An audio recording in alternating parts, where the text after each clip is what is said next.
Rayuwa mai cike da sadaukarwa, tafiyar da gaskiya ke jagorantarta. A karon farko, Sheikh Ibrahim Yakubu Zakzaky hafizahullah ya ba da tarihin rayuwarsa da kansa a littafi mai taken suna Rayuwata. Yanzu kuma lokaci yayi da za mu ƙaddamar da littafin tare. Ba wai kawai ka ji labarinsa ba, ku zo mu ƙaddamar da littafin tare, wato littafin Rayuwata. Wannan tarihinmu ne. Wannan ya wuce ƙaddamar da littafi. Lokaci ne na tarihi, kuma muna so ku kasance daga ciki. Da'irar Kaduna ƙarƙashin jagorancin Sayyid Ibrahim Yakubu Zakzaky hafizahullah na farin cikin gayyatar ku zuwa wurin bikin ƙaddamar da gawurtaccen sabon littafi mai taken suna Rayuwata. Kasance na farko da za ka mallake shi. Taron zai gudana ne a ranar 17 ga watan 5 a shekarar 2025 a cikin garin Kaduna.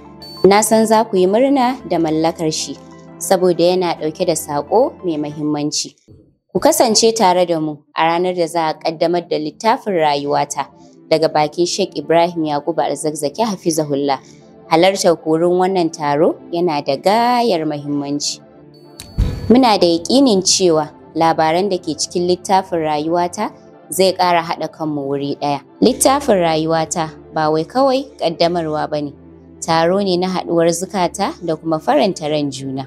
Ku zo ku halarci wurin taron domin mu ƙaddamar da littafin tare.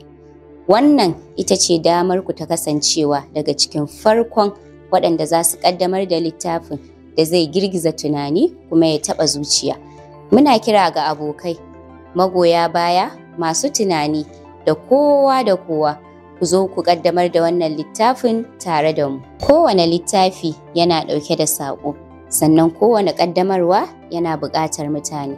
Ku zo ku kasance tare da mu a yayin da muke ƙaddamar da sabuwar murya, sabon labari tare kuma da sabon mafarki.